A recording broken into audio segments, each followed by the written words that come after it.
Hey, what's going out there, you banana heads? And if you thought that I was cutting it close on Tuesday, well, I've got news for you. It's currently 12:25 on Thursday. So, based on editing and rendering time, I don't even know if I'm going to make it in time. Welcome to my brain. Shut up.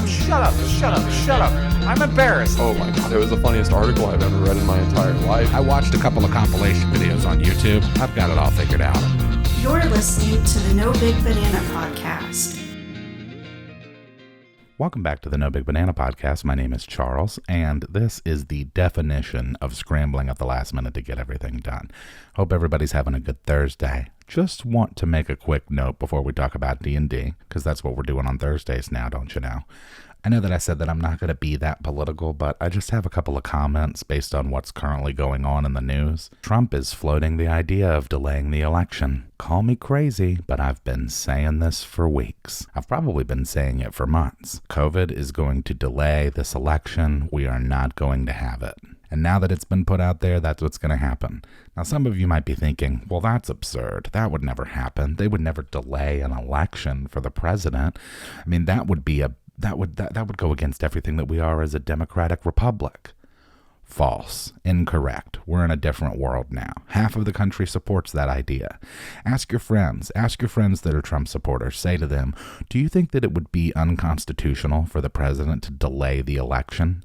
And at the current moment, they would say, no, it's no big deal. You have to realize that half of the country would be okay with that. So when you say stuff, it drives me nuts. I have liberal friends that say stuff like, oh, well, I guess the right is just okay with Trump being a dictator, as if the right is going to say, oh, no, we're not okay with that. They're okay with that. Here's another example, by the way. I saw this thing the other day. This was on First Coast News on Facebook. This is just like a local paper. And yeah, I'm sure that they have somewhat of a liberal bias, as most things in the media do. But I don't even remember what the post was about. It was something completely unrelated to what I just said. But anyway, somebody posted in the comments. This is the thread of comments. Somebody says, no, we can't let them get away with this. They're wanting to set up to build a Marshall state. And then a person responds to that and says, haha, good. And then the original person responds and says, wait and see how funny it becomes. And then the person responds, they're coming after y'all, not me. Now, I just posted a thing about this on my Facebook not too long ago about the whole, first they came for the communists and I said nothing because I wasn't a communist, and then they came for the socialist, etc. I think that that's a really relevant quote right now, because I don't know if you've opened a newspaper or gone online in a while, but federal agents are pulling up on people in unmarked vehicles and yanking them in and driving away to who knows where. And that's alarming. It should be alarming to anyone, regardless of your political affiliation. I don't know, things are just weird right now, and I guess they're going to continue to get weirder. Oh, what else is going on out there? The world has gone totally fucking nuts. All of the stuff about COVID, I don't understand why these things have become so political. The other thing that I don't understand is why people are so aggressive right out of the gate. Like, I have not ever heard somebody say, like, well, actually, Karen, I was looking at this and you know, maybe you read something different, but I read this and just wanted to see what you think. It's never that. It's always like somebody posts something on Facebook and they're like, I think it's a great idea to wear a mask. And then there's a comment from somebody and they're like, I think that you're a piece of shit and you should die. And it's like, whoa, we're starting right there. We didn't even go like there. It's not even like, I'm just surprised to see so much aggression from people so immediately. There's no build-up anymore. Like, I felt like there used to be a build-up. I used to look at Facebook threads and it would like start like semi-reasonable.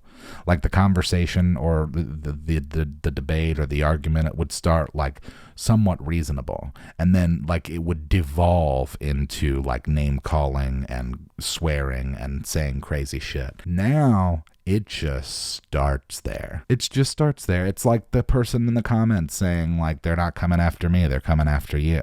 Like that, if there were ever a quote that just like encapsulated the conservative party, the Republican Party, is they're not coming after me, they're coming after you.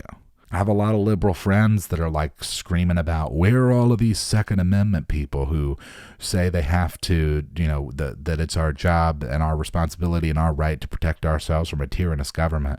Why aren't they saying anything about these people getting disappeared in Portland? And it's like, the short answer is that those people in Portland aren't them. Most people, whether they're Democrat or Republican, I'll just say this, in my experience, most people's values and concerns stop and start at their front door. And that's it. And that's as far as it goes. And that is definitely the case for the Republican Party. People are like that in general. And in my experience, if they're Republican, they're definitely like that. They don't give a shit about you. They don't give a shit about the guy down the street. They don't give a shit about the lady across the country. They care about themselves and maybe their family, and that's it. So when shit starts going down and people start getting swept off the streets, do not look to those people to support you. The whole essence, I think, of those people is that those people are saying that it's your responsibility to protect yourself. Also, don't at me and get all upset if you're a conservative. I very much doubt if you are a conservative, you're even listening to this. But if you are, don't get so bent out of shape about those kind of comments because, like I said, I think that that's true of everybody, not just conservatives. I think that I find it more often in my conservative friends and family than I would in my Democratic friends and family. But, that again is just my personal experience. It's not statistics across the board. Obviously, I'm not like a political scientist. But with all of that nonsense out of the way, let's talk a little bit about D&D. So we played Airships of Nuada last night, and that was super fun. I'm really enjoying that campaign. And Studebaker Peppercorn is just a blessing. He's super fun because all he really cares about is shoes. And he just kind of does his own thing. Also, I think that he's chaotic good. And the other characters are really cool too. I think I'm actually going to use a lot of the storyline that we're doing in this as the basis for the anime that I'm writing. I mean, Tantor is definitely going to be in there without a doubt because he's one of the more fun characters I've ever played. Also, I've got to get myself this timer because if I don't know what time it is, then I'm not going to know what time it is. You know what I mean? Shoosh. It's 12:28 and we're knocking this thing out 1 minute at a time. So the 5e campaign has been fun. The Western was really fun. If you haven't gotten a chance to watch the Western one-shot, go check that out because it was super awesome. And I did horribly. I didn't get to do really that much of anything cool, save for disguising myself as a train conductor. But the campaign itself was really fun. Justin did a really great job of telling the story. Man, I just have too much to do, really, when it comes down to it. I think that's what's going on. It's just too much that I've got too many things. Too many things, and I'm just doing my best. Working on the album, that's happening. I'm going to be going to the studio this Saturday, actually, to start that process. Technically, the process has already been started, but to further that process. But in the world of D&D, we're playing the Airships campaign. If you didn't watch the Western campaign, check that out. And next month, it looks like it's going to be the 22nd. We're going to be playing the Wicked Pacts campaign.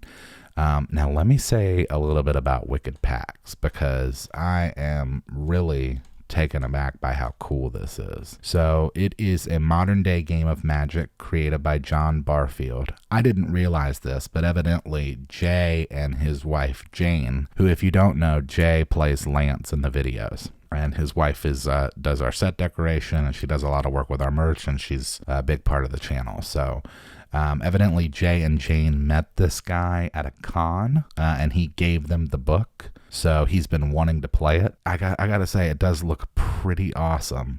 So this is the story. This is just the first little bit of the story they have. I'm in my best suit in the worst part of town and the rain is coming down like judgment. It slices off the street signs and broken window tenements.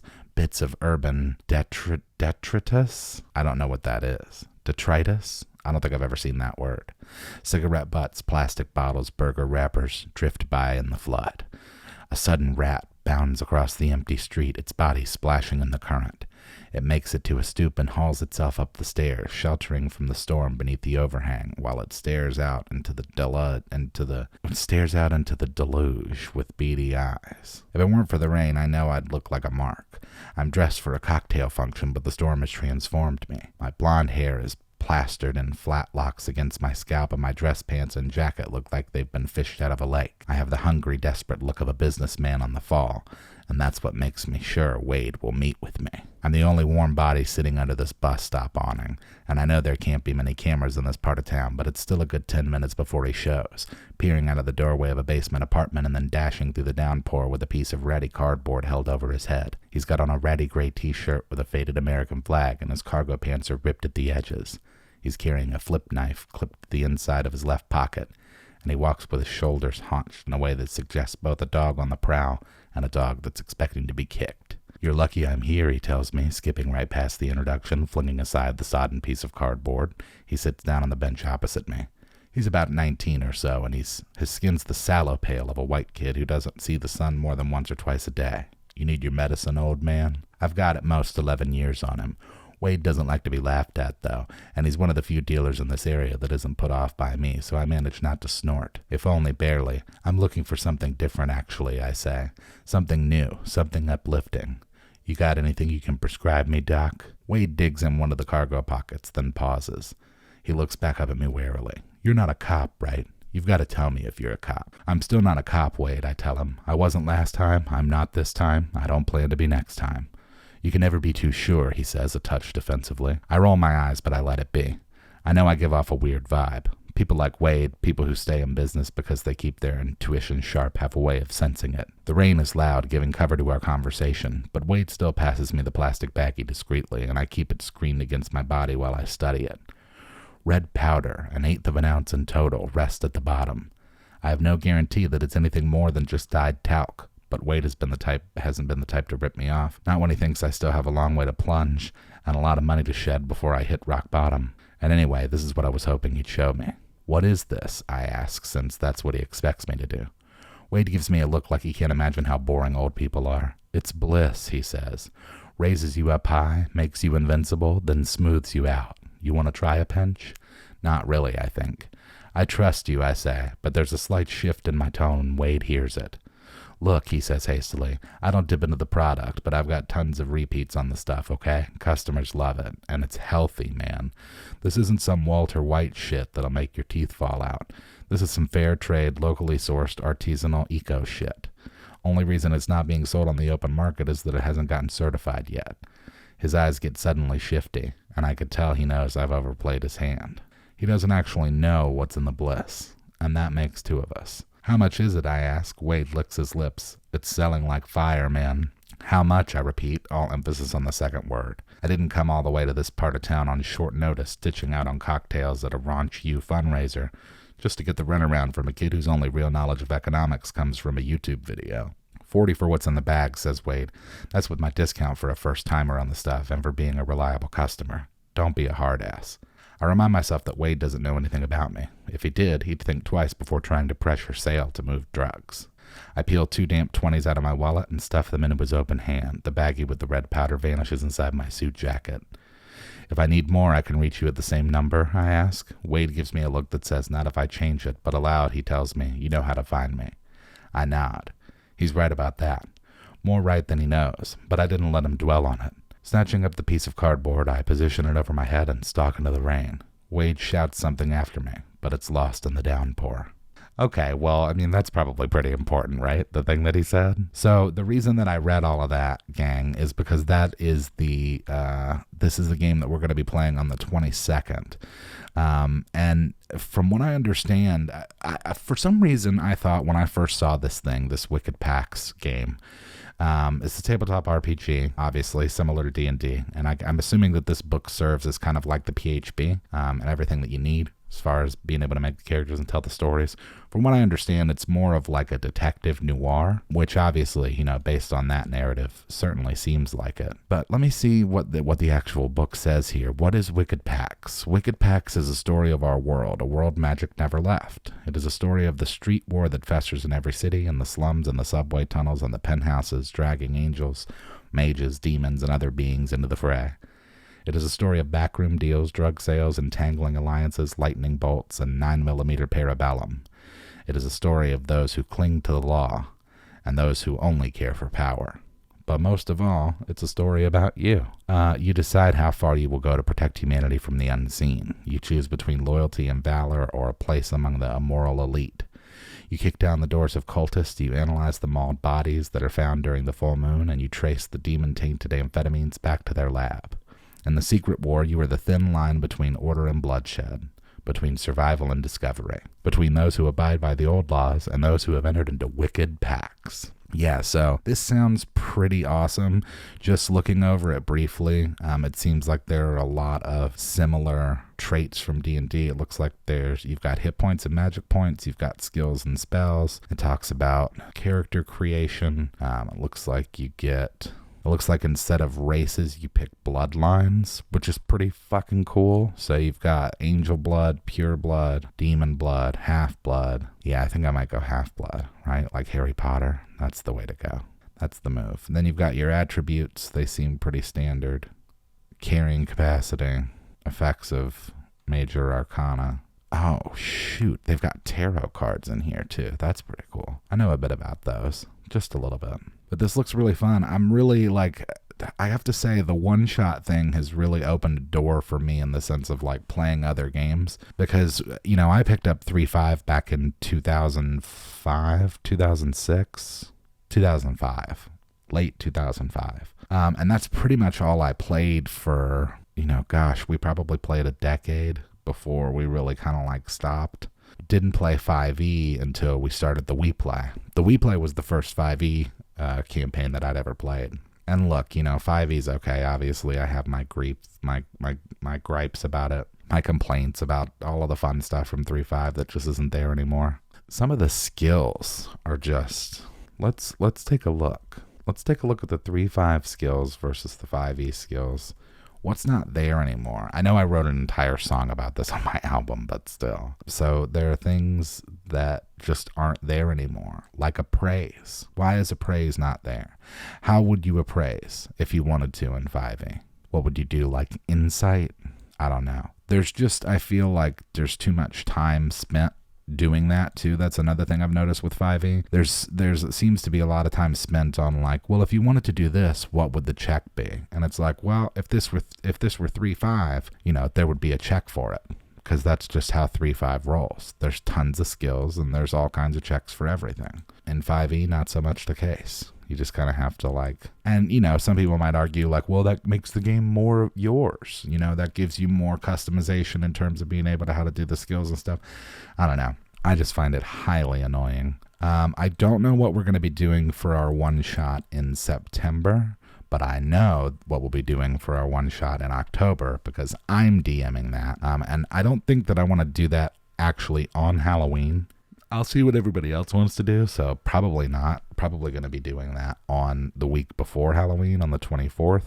But who knows? Maybe people will want to do it on Halloween. It's going to be a 3.5 campaign. It's going to be Gestalt, and it's going to be set in the world of Nightmare City, which, technically that's set on the world of Juxtapost, which is the giant world that I'm creating for the Chaos Thrives Within campaign, which has been put on the back burner just because I have too much stuff going on. I was just talking about that earlier. I have way too much stuff to do.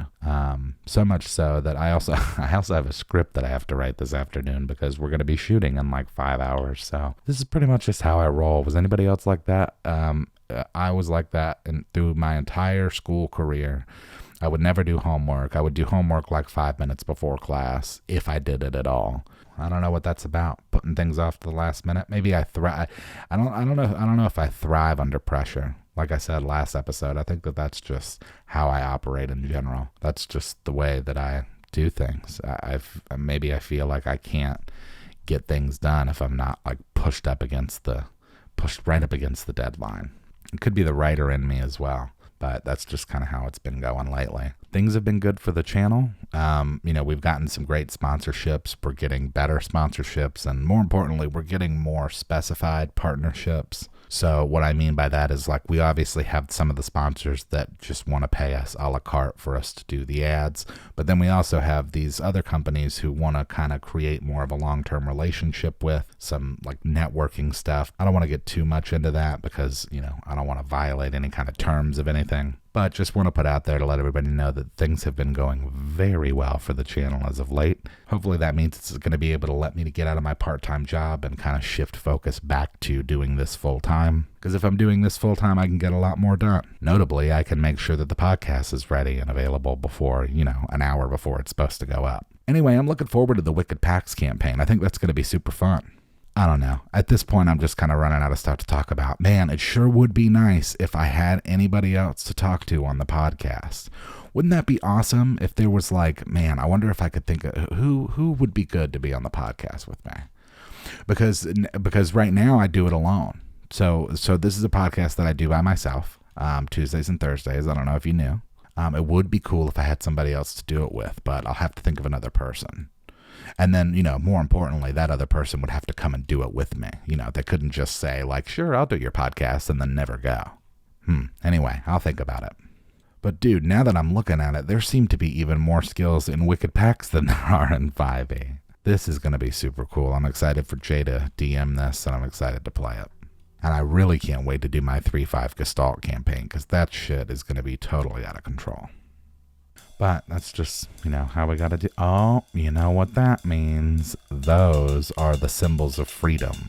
And when I say that, by the way, it's symbols, CYMBALS, not SYMBOLS. Symbols, like the drum kind. Symbols of freedom is stuff like an eagle, or like an American flag, or like a jet flying over your house and making a bunch of noise. Those are symbols of freedom with the S. Symbols of freedom are the beginning of this outro because it means that I'm done and I did it. Oh, and I did it again, coming in under the wire. So make sure to follow us on Facebook, Instagram, and Twitter at NoBigBanana, and send us an email at nobigbanana@gmail.com. And hopefully, next time you hear from me, I won't be all alone, just being lonely. Have a great weekend.